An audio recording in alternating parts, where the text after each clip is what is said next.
හොඳම මිනිහෙක් මේක නිර්මාණය වෙන්නේ නැහැ. මොකද මෙහෙදි නෝනාට අතක්වත් උස්සන්නේ නැති අය කටුනායක එයාපෝට් එකෙන් බැස්ස ගමන් කනට ගහන්නත් පුළුවන්. මොකද ඒක විය හැකි එකක්. මෙහෙදි අත උස්සන්නේ නැහැ. මෙහෙදි අත උස්සන්නේ නැති බයට.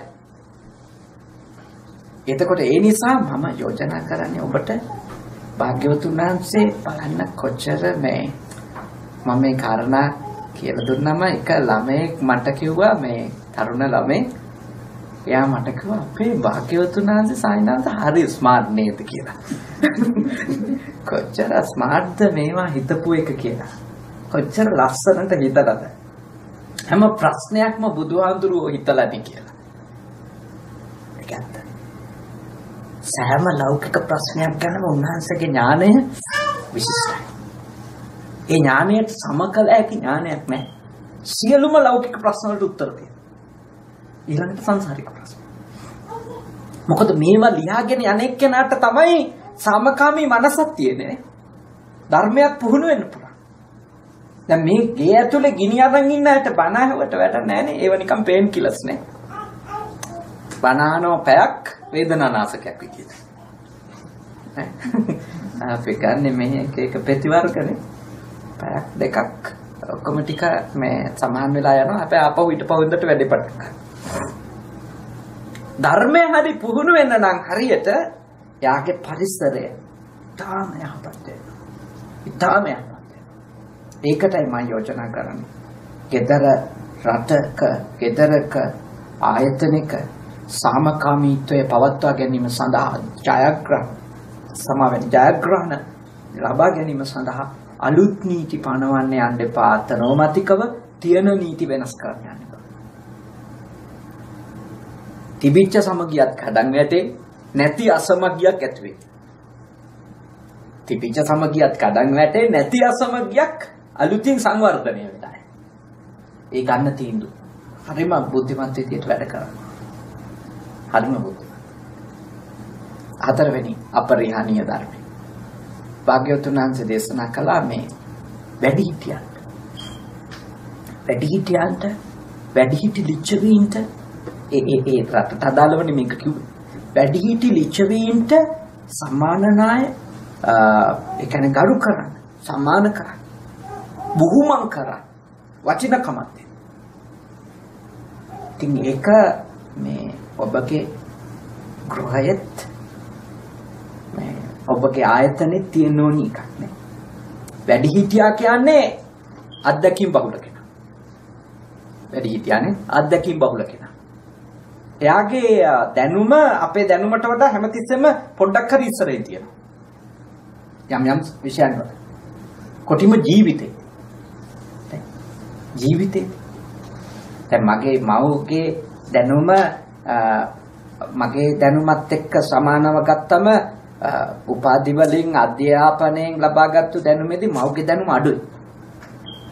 හැබැයි ඇය අවුරුදු 60ක් මේ ලෝකේ ජීවත් වෙලා ලබලා තියෙන දැනුම 36 ඉන්න මගේ දැනුම නෙමෙයි. එතකොට මම හැමතිස්සෙම මගේ මව් ගැන එයාගේ අවබෝධය ගැන ගරුත්වයක් තියෙනවා. ගරුත්වයක්. එයාට ගරු කරනවා කියන්නේ එයාගේ අවබෝධයට, එයාගේ කැපකිරීම වලට. මොකද කොටින්ම කියනවා නම් වැඩිහිටියන්ට ගරු කිරීම කියන්නේ මුලට ආදරය කිරීම. මුලටනේ. අපි මොකක් හරි ගහක තියෙන ගෙඩි ගැන ආඩම්බරෙන් කතා කරනවා නම් හරි රහ ගෙඩි තියෙන්නේ මේකේ. මේකේ මල් පිපුණන් හරි ලස්සනයි. ඒව අපි කියනවා නම් අපි ඉස්සෙල්ලා මේ ගහේ මුලට තමයි කරන්නේ. මුලට. මොකද ඒ මුල කුණු වෙච්ච එකක් උනා නම්, ඒ මුල නරක එකක් උනා නම් මේ වගේ හොඳ ඵල එන්න විදියක් නෑ. මේ වගේ ලස්සන මල් පිපෙන්න විදියක් නෑ.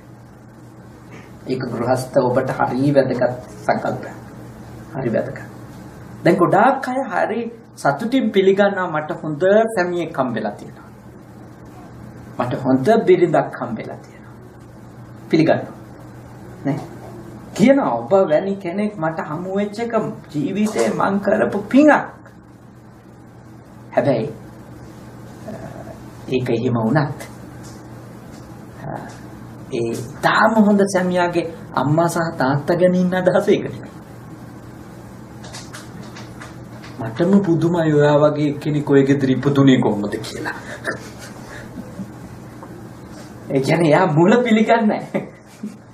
මුලට පොරෝපාරක් දෙන ගමන් තමයි ගෙඩිගෙන වර්ණක් කරන්නේ.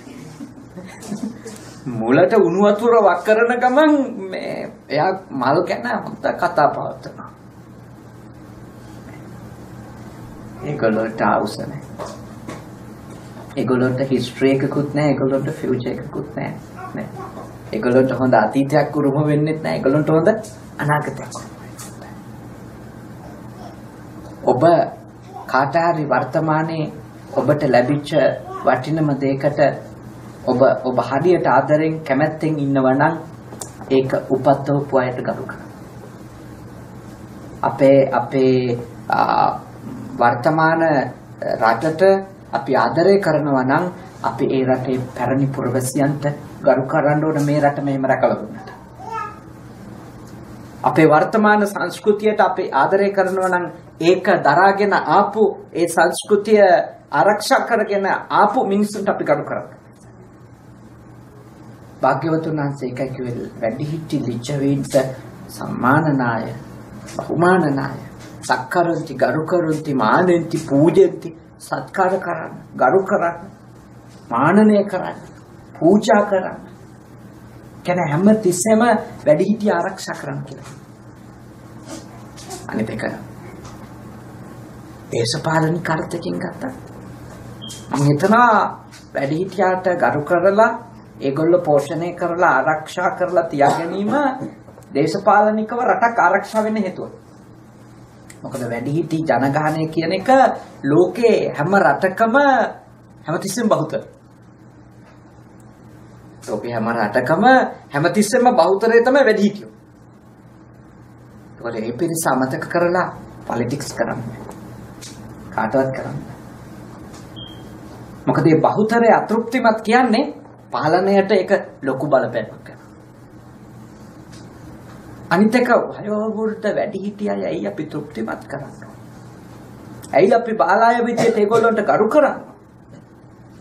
ඒගොල්ලෝ අතෘප්තිකර මනසකින් ඉන්නවා කියන්නේ අපෙන් අගෞරව ලැබමින් අවමන් විඳිමින් ඉන්නවා කියන්නේ එයාගේ චෛතසිකයක් විදියට හැමතිස්සම වැඩෙන්නේ ද්වේෂයනේ. එතකොට අපිට මේ වගේ උතුම් මනුෂ්‍ය ජීවිතයක් ලබා දීපු උතුම් සත් ධර්මයක් කියලා දීපු අපේ අම්මා හෝ තාත්තා හෝ අපේ අත්තම්මා සීයා හෝ කවුරු හරි කෙනෙක් දේශ සහගතවම යාගේ අන්තිම අවුරුදු 15 20 කෙවලා මැරිලා කියොත් අපි බෞද්ධයෝ විදියට දන්නවා යා උපදින්නේ සුඛිත මුදිත තැනක නෙමෙයි.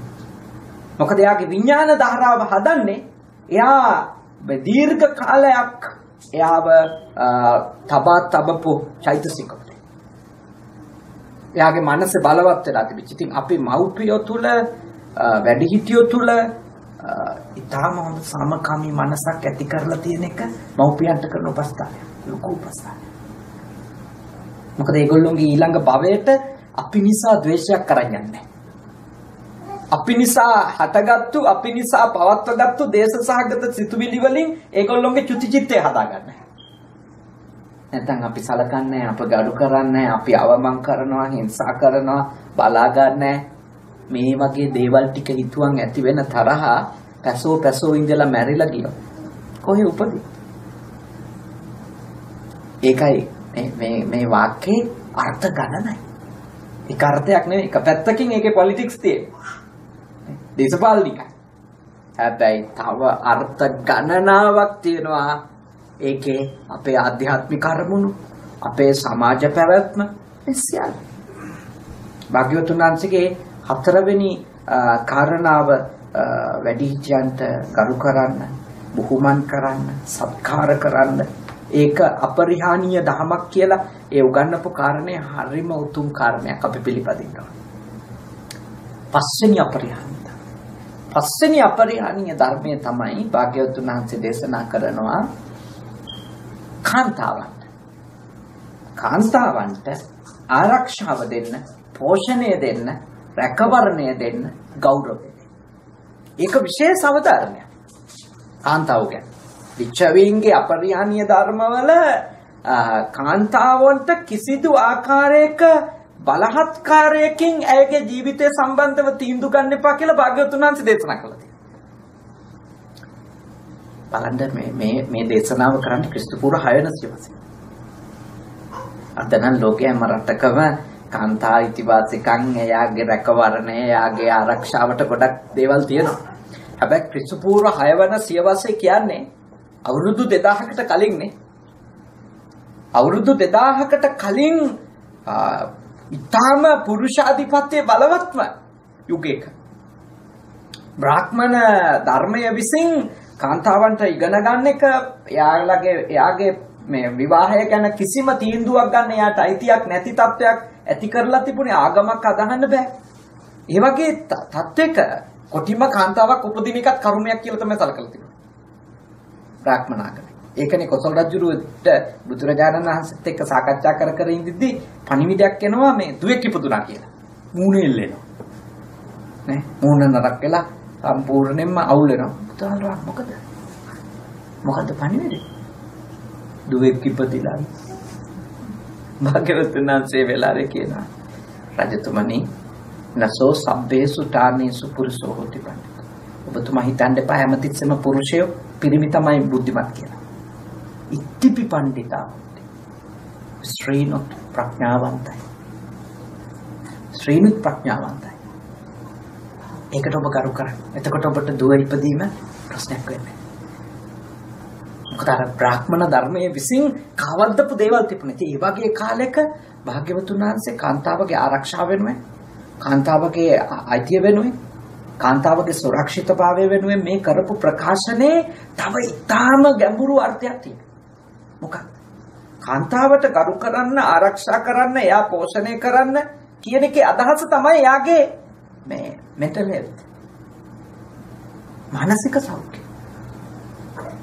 මොකද එයාගේ මානසික සෞඛ්‍ය හොඳ නැහැ කියන්නේ එයා ගාව හැදෙන ළමයි කොහොම හැදෙයිද? නිතර ගුටි කන, නිතර බැනුම් අහන, නිතර අවමන් විඳින අම්මෙක් ගාව හැදෙන ළමයා හොඳ ඵලයක් වෙයිද? මොකද එයාම මානසිකව ලෙඩ වෙලානේ. එතකොට ලෙඩ වෙච්ච ගහකින් හොඳ ගෙඩි එන්න බෑනේ. ගහම ලෙඩ. කාන්තාවට ගරු කරන්න කියන්නේ ප්‍රජාව බෝ කරන්නේය, ප්‍රජාව නිර්මාණය කරන්නේ ඇය නිරෝගී කෙනෙක් වෙනවා. ෆිසිකලි වගේම මෙන්ටලි. එතකොට ගරු බවක් ලබන, ආදරය ලබන, වටිනාකමක් ලබන කාන්තාවගේ ගාව ඉපදෙන ළමයා හරි පෞරුෂයකින් යුක්තව හැදෙනවා. මොකද එයා හීනම් පෞරුෂයකින් යුක්ත කෙනෙක් ගාව නෙවෙයි ඉන්නේ. මේ පරිසරය හරි බලපානවනේ මේ කෙනෙකුගේ කුසල අකුසල් මතුවලා එන්න ප්‍රතිරූපදේශ වාසෝච හරි පරිසරයේදී පුබ්බේචකත පුඤ්ඤතා. පෙරපින් මතුවෙනවා. දැන් බලන්න ගෙවල් වල අතෘප්ති කරව ඉන්න අම්මලා තාත්තලාගේ ළමයි පන්ති කාමරවල අපිට හමු වෙලා නැද්ද? ඒගොල්ලෝ බොහොම සාමකාමී ළමයින්ට ඉන්න දුන්නද? නේ? පිටිපස්සෙන් පේලියේ ඉඳන් ගෙදර ආදරයක් නැති ගෙවල් වල ළමයිනේ එවනවා රොකට්. නේ? එක්කෝ අපි ඉස්සරහ එක්කෙනා වාඩි වෙන්න පාඩම දීලා නැගිටිනකොට පුටු ඇදලා. බිමට කඩන් වැටෙනවා. ඒ තමයි යාගේ මූල අවුල්. එයාගේ කී ඇතුලේ තෘප්තිමත් නැහැ. කී ඇතුලේ තියෙන්නේ හිංසාව. ආදරේ නැහැ. එතකොට ආදරේ විඳින්න එයා දන්නේ. ඒකයි කාරණේ.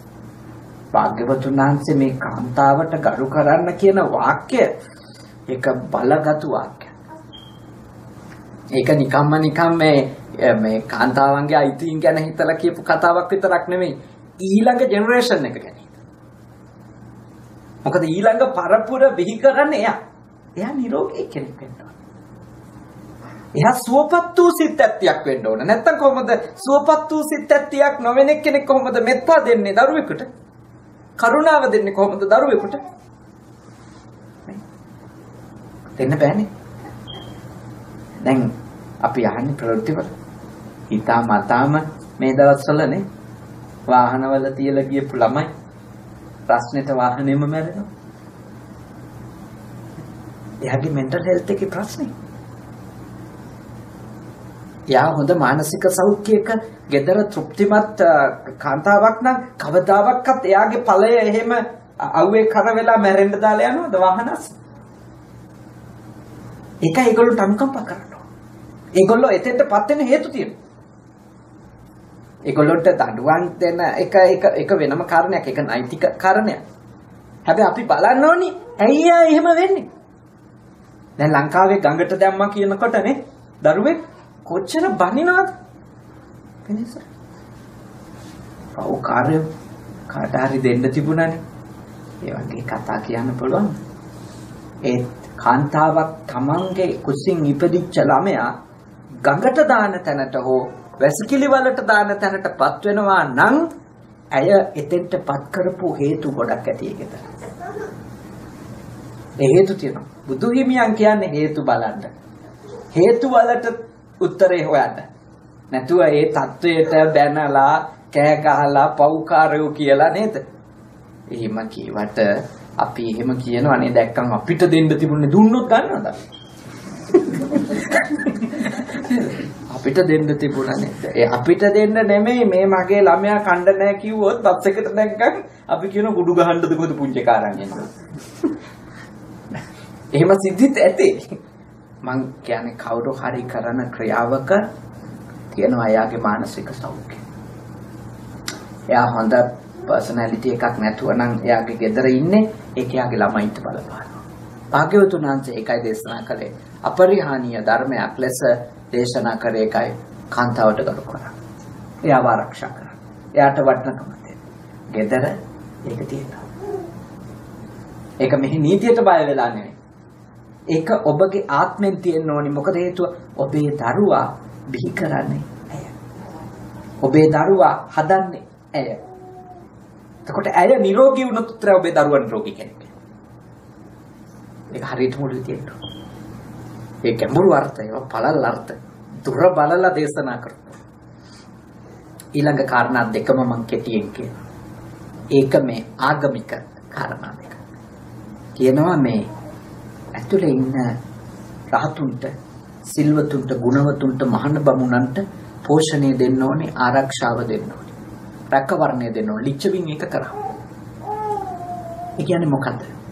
හැම තිස්සෙම යම්කිසි රටක යම්කිසි සමාජයක පැවැත්මට මේ ස්පිරිචුවල් කණ්ඩායම් එක්ක යම්කිසි සම්බන්ධකමක් තියෙනවා. ෆැමිලි එකක මේ වගේ ආධ්‍යාත්මික කණ්ඩායම් එක්ක සම්බන්ධකම් තියාගන්නවා. ආධ්‍යාත්මික කණ්ඩායම් වලට වටිනකම පෞල් සංස්ථාව ඇතුලේ දෙන්න ඕනේ. අපේ බෞද්ධයෝ නම් තුනුරුවක් කරේ. තව ආගමක ඉන්න අය ඒ ආගම කෙරෙහි තියෙන නැඹුරුතාවය ඒක ඉතාම ප්‍රයෝජනවත් වෙනවා මේ රටේ සාමයට. ඒ ගෙදර සාමයට. මොකද ආධ්‍යාත්මික පැත්ත මේ අපේ හදවත ගුණධර්ම වලින් පෝෂණය කරන ඉගැන්වීම් පැත්ත අපි ප්‍රතික්ෂේප කිරීමනේ ශ්‍රමණ බ්‍රාහ්මනාදීන් ප්‍රතික්ෂේප කිරීම කියන්නේ. හදවත පෝෂණය කරන කාරණා මෙත්තා, කරුණා, මුදිතා වැනි උතුම් ගුණාංග ප්‍රතික්ෂේප කිරීම තමයි ධර්මයේ ප්‍රතික්ෂේප කිරීම කියන්නේ. හෝ ඒවා කියලා දෙන ගුරුවරු ප්‍රතික්ෂේප කිරීම කියන්නේ. ඒ වගේ තත්වයක් ගේක ඇති වුණොත් ඒ ගෙදර පිරිහෙනවා. ඒ ගෙදර පිරිහෙනවා ඒක අනිවාර්යයි. මොකද ආධ්‍යාත්මික පැත්ත නැති මිනිස්සු එක පැත්තයිනේ වර්ධනය කරගන්න ලෞකික පැත්ත විතරයි. ඉතින් ලෞකික පැත්තේ ගිහිල්ලා උත්තර හොයාගන්න පුළුවන් ටිකයිනේ. ලෞකික ලෝකෙ විතරක් ගිහිල්ලා අපිට උත්තර හොයාගන්න පුළුවන්. එක දුරකදී උත්තර නැතුව යනවා. අන්නෙතෙන්දි තමයි මොකක්ද මේකට ආධ්‍යාත්මික උත්තරේ මොකක්ද? අපිට එන අතෘප්ති, අපිට එන ප්‍රශ්න, සමාජීය ප්‍රශ්න, පුද්ගලික ප්‍රශ්න මේවට එක තැනකදී එන විශාල ගැටලුවක් උත්තරයක් නැහැ. සල්ලි වලින් උත්තරයක් නැහැ. බාලයෙන් උත්තරයක් නැහැ. වෙපන් වලින් උත්තරයක් නැහැ. ලොකු දේවල් හදාගෙන තියෙන ඒත් උත්තරයක් නැහැ. ඒව පත්තු කරොත් එහෙම ඒගොල්ලොත් ඉවරයි. දැන් ඔය ලෝකේ තියෙන්නේ බල කඳවුරුනේ. මේ ඉතින් ලොකු වෙපන් හදන් ඉන්නවා. ඉරානෙත් හදන් ඉන්නවා. ඉතින් හදන් ඉන්න පුළුවන්. පත්තු කරගත්තොත් මොකද වෙන්නේ? ඒගොල්ලොත් ඉවරයි අපිත් ඉවරයි. නේ? පත්තු කරපු මිනිහත් ඉවරයි උණ්ඩ වැදිච්ච මිනිහත් ඉවරයි. දෙකොල්ලම ඉවරයි. දැන් මේ බලය තුලණය වෙන්නේ ඒවා හොඳ ක්‍රම වෙන්න පුළුවන්. ඒත් ප්‍රශ්නේ විසඳන්න නම් ඒවා හොඳ ක්‍රම නෙමෙයි. ඒවා తాවකාලික උත්තර සියල්ලෝ විනාශ වෙනවා. මොකද දැන් නිකන් හිතන්න මෙහෙම ගිහිල්ලා අපි දැන් ලෝක යුද්ධ කීයක් තිබුණද? දෙකක් තුනක් තිබුණා. අපි කියමුකෝ තුනක් තිබුණා කියලා. අපි හතරවෙනි එක කරා කියමුකෝ. දැන් තියෙනේවයි පස්වෙනි එක කරන්න වෙන්නේ ආයෙ දුනුයි තලවල. කවුරුකත් ඉතුරු වෙන්නේ නැහැ. දැන් තියෙන ආයුධ වලින් අපි කරොත් එහෙම හතරවෙනි එක අනිවාර්යෙන්ම ඊළඟ එක දුනුයි තලවලින් තමයි කරන්න වෙන්නේ.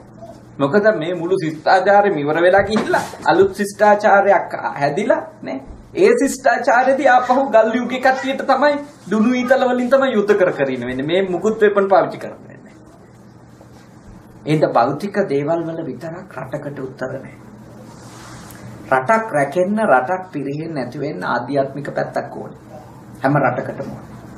ඒකයි මේ ජාතීන් පව අද ටික භාවනාවනේ විදර්ශනා සමතය මේගොල්ලෝ දැන් ටික හොයනවා. අපිට වඩා ලංකාවේ උනත් මේ අපේ භාවනා සෙන්ටර්ස් වල ඉන්නේ ඇමරිකාවෙන් ආපු අය, ජර්මනියෙන් ආපු අය, ෆ්‍රාන්සෙන් ආපු අය නේ රිට්‍රීට් වලට බාන්තේ ගුණරත්නගේ ස්ථානේනේ මහාන වෙලා ඉන්නේ ලංකාවෙන් ඇමරිකාවට ආපු අය නෙමෙන්නේ. මොකද හේතුව?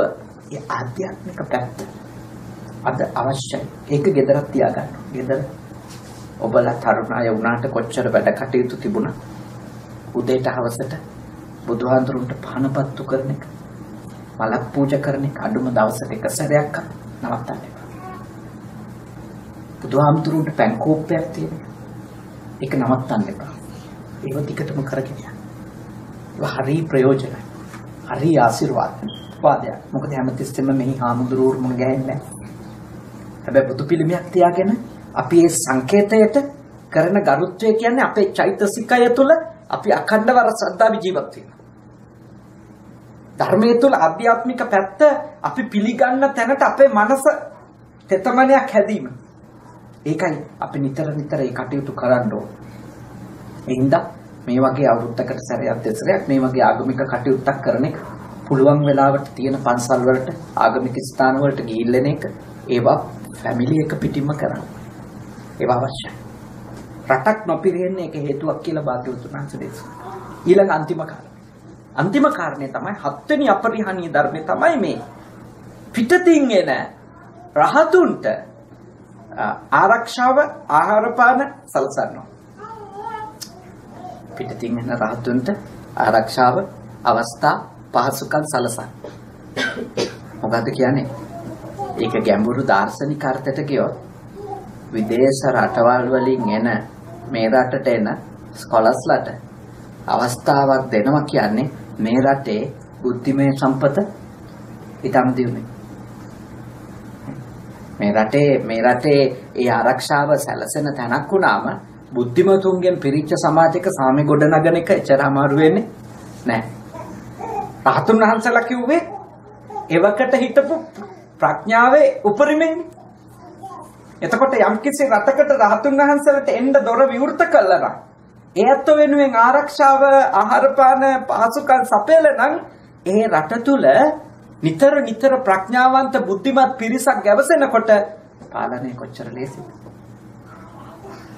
බුද්ධිමතුන් ඉන්න තැන තීන්දුව ගන්න එක කොච්චර පහසුද? වාද කරලා හරි අන්තිමට නවතිනෝනේ එක තැනක එකග වෙන්න පුළුවන් තැනකට එන නූගතුන්ට තෝරන්නේ කොහොමද? දැන් ගොඩක් අය හිතනවා මේ සමහරුන්ට දොරවල් වහලා දාන්න. ඒ දොරවල් වැහිම කියන්නේ අපේ ප්‍රඥාව පුළුල් වෙන එක නවත්තාගෙන. ඒ නිසා අපි අපේ කල්යාණ මිත්‍රයෝ අපේ සමීපතමයින්ට අපි විශේෂයෙන්ම දොර අරින්න ඕනේ අපි ගාවට එන බුද්ධිමත් පිරිසට. ප්‍රඥාවන්තයින්ට නැනවතුන්ට අපේ ගෙවල් වල දොර ඇරෙන්න ඕනේ. මොකද ඒගොල්ලෝ නිසා අපි පෝෂණය අපිට අලුත් පාරවල් තියෙනවා. අපි නොහිතපුවා හිතන්න පටන් ගන්නවා. නොදැනගත්තුව දැනගන්න පටන් ගන්නවා. මේ ආගමික ගුරුවරු රහතුන් වහන්සේලා ආරක්ෂා කරන්න කියලා කිව්වේ නිකන් අර්ථකින් නෙමෙයි. ඒකේ තියෙන සම්පූර්ණයෙන්ම අපේ මේ ලෝක දියුණුවටත් පරලෝක දියුණුවටත් අදාළ හේතු තියෙනවා. ඒකයි ඒ පිරිස්වත ආරක්ෂාව දෙන්න පෝෂණය දෙන්න කියලා රජවරුන්ට කිව්වේ බුදුහාමුදුරුවෝ. ඒගොල්ලෝ ඒක හරියටම පිළිගත්තා. රහතුන්ගේ නොසිස් භූමියක් ලෙස තමයි ලිච්ඡවීන්ගේ රට තිබුණේ. ඒ හින්දා ඒ රට බොහොම අනාරක්ෂිත වෙලාවල් වලත් ඒගොල්ලෝ ආරක්ෂාවට ලක් වුණා ඒ උත්තරම යුද්ධ නිසා. උදාහරණයක් විදිහට ගත්තොත් අර ඊටාම මේ නරක තුම්බිය ආපු වෙලාවේ මහරහතුන් වහන්සේලාගේ ගුණ කියන්නේ සෝතාපන්න වෙච්ච උත්තමයින්ගේ ගුණ කියන්නේ මුළු රට පුරාම පිරිත්පැන් ඉන්නේ. ආනන්ද තෙරුන් වහන්සේ ආරක්ෂාවක් ආශිර්වාදයක්. ඒ හින්දා මේ කරුණ හතම ඔබේ ගෙදරට අදාළයි. ඔබ හැමදෙනාගේම ගෘහ ජීවිතයට අදාළයි.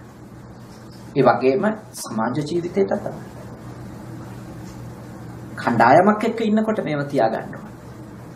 මේ ගුණ හත මේවා ගුණ හතක් ඇත්තටම නීති නෙමෙයි මේවානේ. ගුණ හතක්. මේ ගුණ හත ඔබ වඩන්න කියලා මම යෝජනා කරනවා. නිතර හමු වෙන්න. සමගියෙන් හමු වෙලා සමගියෙන් කතා කරලා සමගියෙන් විසිර යන්න. දෙවෙනි ගුණය. තුන්වෙනි ගුණය නොපැන වූ නීති පනවන්න එපා. පනවපු අත්නෝමතිකව අයින් කරන්න එපා. හතරවෙනි එක වැඩිහිටියන්ට සලකන්න. පස්වෙනි එක කාන්තාවන්ට සලකන්න ගරු කරන්න. ආරක්ෂා කරන්න වටිනකමක් දෙන්න. හයවෙනි එක රට අභ්‍යන්තරයේ සිටින ආධ්‍යාත්මික නායකයින්ට තමන් සමීපයේ සිටින අයට අවස්ථාව දෙන්න, ආරක්ෂාව දෙන්න, සලකන්න, ඒගොල්ලෝ ඇසුරු කරන්න, ඒගොල්ලොන්ගෙන් යමක් ගන්න ඔබේ ජීවිතේට. ඊළඟට බැහැරින් එන ආධ්‍යාත්මික අයටත් බුද්ධිමතුන්ට. බැහැරින් එන වෙන රටවල් වලින් වෙන පළාත් වලින් එන බුද්ධිමතුන්ගේ ඇසුර ලබන්න. ඒගොල්ලොන්ට ගරු කරන්න, ආරක්ෂාව දෙන්න. මේ හතම ඔබේ ජීවිතේ ගුණ හතක් විදියට වැඩුවොත් මේ ලෝක ජීවිතය අතිශයින් සාර්ථකයි. සංසාර ගමනටත් කිසි බයක් වෙන්න දෙයක් නැහැ. අර භෞතික පැත්ත සාර්ථක කරගන්න ගමන් ආධ්‍යාත්මික පැත්තත් අපි හදාගෙන තියෙනවා.